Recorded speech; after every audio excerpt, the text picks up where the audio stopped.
날마다 나를 살리는 큐티 이성호 목사입니다. 오늘 큐티 본문은 사도행전 22장 17절에서 29절까지입니다. 오늘도 주의 말씀으로 인도하시니 감사합니다. 이방인을 위한 사명이 무엇인지 알기를 원합니다. 말씀해 주시옵소서. 듣겠습니다. 이방인을 위한 사명은 첫째로 주님의 명령입니다. 17절과 18절입니다. 후에 내가 예루살렘으로 돌아와서 성전에서 기도할 때에 황홀한 중에 봄에 주께서 내게 말씀하시되 속히 예루살렘에서 나가라. 그들은 내가 내게 대하여 증언하는 말을 듣지 아니하리라 하시거늘 이라고 합니다. 바울은 회심 후 예루살렘으로 돌아와 성전에서 기도하다가 황홀한 중에 주님을 만났다고 합니다.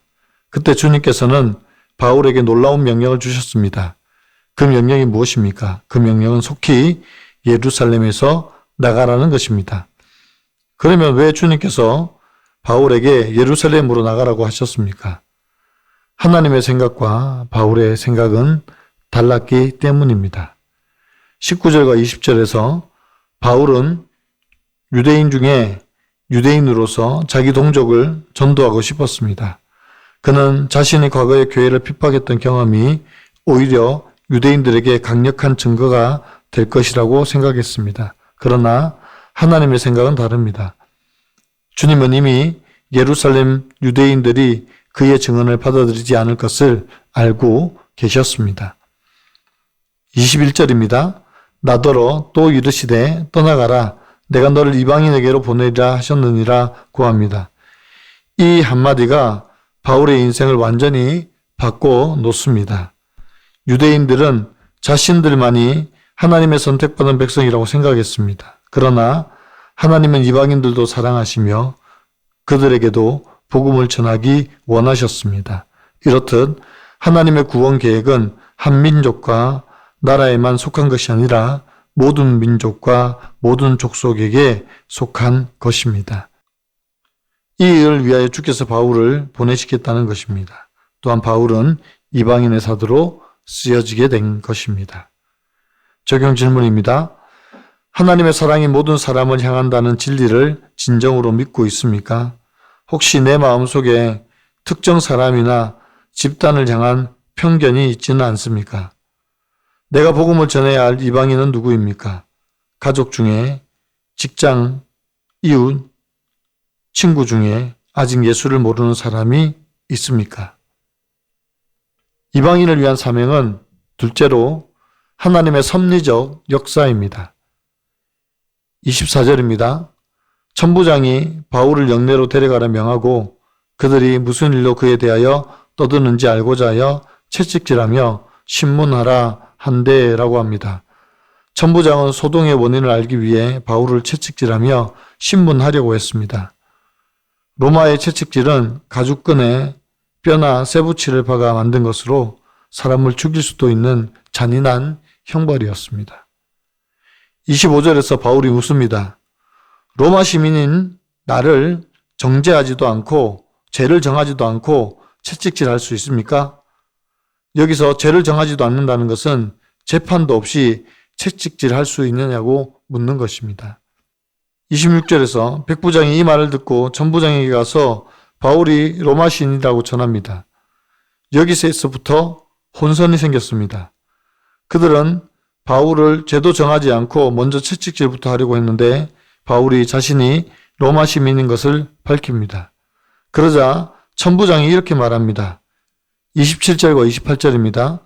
천부장이 와서 바울에게 말하되 내가 로마 시민이냐 내게 말하라 이르되 그러하다.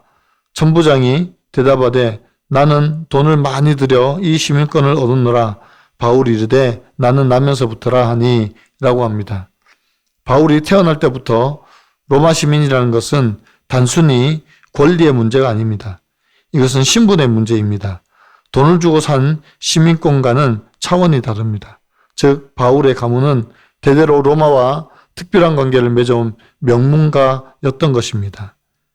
29절에서 채찍을 들었던 병사들이 황급히 물러납니다. 신문하려는 사람들이 재빨리 바울 곁을 떠납니다. 왜냐하면 로마법에 따르면 로마 시민을 재판 없이 결박하거나 고문하는 것은 엄중한 범죄였습니다. 자칫하면 천부장 자신이 처벌받을 수 있기 때문입니다. 여기서 우리는 하나님의 섭리적 역사를 봅니다. 하나님께서 이 일을 위해 바울을 로마 시민으로 태어나게 하신 것입니다. 결국 로마로 향하여 복음을 전하기 위해 하나님께서 준비하신 것입니다.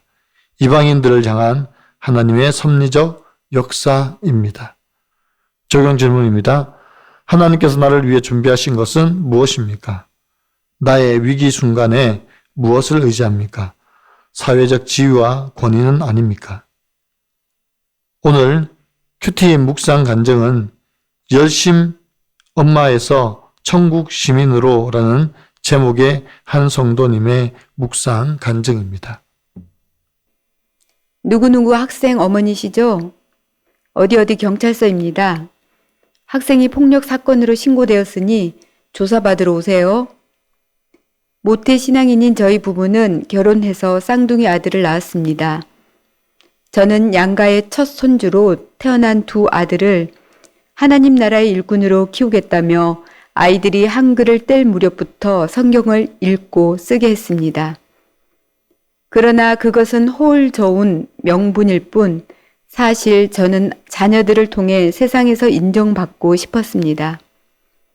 그래서 아이들을 조기 유학과 기독교 대안학교, 기숙사가 있는 고등학교에 보내며 자녀 교육에 열심을 냈습니다. 그런데 큰아들이 학교 폭력 사건에 연루되어 정학처분을 받는 사건이 발생했습니다. 모범생 아들이 한순간에 가해자가 되니 눈앞이 캄캄해졌습니다. 그때 저는 교회 지체들의 도움으로 공동체에서 양육 훈련을 받았습니다. 그리고 성경 말씀을 하나님이 제게 주시는 음성으로 듣지 못하고 세상 성공을 쫓아 자녀들을 몰아붙인 죄를 깨달았습니다. 또 남편과 의논하지 않고 저지른 낙태의 죄도 떠올라 회개했습니다. 하나님이 전적인 은혜로 저를 붙드시고 자녀 고난으로 찾아와 주신 것입니다. 현재 저는 교회 소그룹 리더로서 죄와 수치를 드러내며 주님을 증언하는 삶을 살고 있습니다. 자녀들도 청년부에 속해 한 말씀을 들으며 가고 있습니다. 그러나 같은 고난을 겪었어도 남편은 여전히 말씀이 들리지 않는다고 토로합니다. 예배만 드리고 공동체에 속하려고 하지 않으니 안타깝습니다. 하지만 주님이 저를 만나주신 것처럼 남편도 찾아가 만나주시길 믿습니다. 저를 로마 시민보다 권세 있는 천국 시민으로 삼아주신 주님 감사합니다. 저의 적용은 남편에게 고마워, 미안해 라고 자주 표현하고 공동체를 향한 마음이 열릴 때까지 기다리겠습니다. 아들들이 친구를 집에 데려오면 전도의 기회로 삼아 청년 큐티인을 전하겠습니다. 입니다. 사랑하는 성도 여러분, 사도 바울은 환상 중에 만난 주님의 음성을 듣고 순종했습니다. 자기의 계획도 있었고 자기가 하고 싶었던 것도 있었을 것입니다. 그럼에도 불구하고 자신의 계획이 아닌 하나님의 음성을 청종했습니다. 그럼에도 불구하고 바울의 길은 순탄하지만은 않았습니다. 유대인들의 고소와 로마 군인들의 결박이 있었습니다. 하지만 하나님께서 바울의 신분과 자격을 통하여 바울을 위기에서 건져내십니다. 이것이 하나님의 놀라운 섭리입니다. 바울을 이방인의 사도로 복음이 로마에서 시작하여 전 세계로 전해지도록 준비시키신 것입니다. 이처럼 하나님께서 우리에게 작은 능력, 은사를 통해서 우리를 준비시키십니다. 그리고 하나님께서 섭리하셔서 우리를 통해 복음을 전하십니다. 천한 자는 천한 대로, 약한 자는 약한 대로, 능력이 없는 자는 능력이 없는 대로 하나님은 우리를 사용하십니다. 또한 우리를 그렇게 지으셨고 그렇게 일하심을 믿습니다. 기도드립니다. 사랑하는 주님, 오늘 말씀을 통해 주님의 넓고 큰 구원의 계획을 다시 한번 깨닫게 하시니 감사합니다. 우리 안에 있는 편견의 경계를 허물어 주시고 주님이 주신 마음으로 이 세상을 바라볼 수 있게 도와주시옵소서. 바울처럼 우리도 주님의 부르심에 순종하기를 원합니다. 주께서 우리를 보내시는 곳으로 향하여 담대히 나아가게 도와주시옵소서. 때로는 거기가 불모지일 수도 있습니다. 때로는 거기가 아골 골짜기일 수도 있습니다. 주님이 보내시는 곳에 후회 없이 갈 수 있는 믿음을 허락하여 주시옵소서.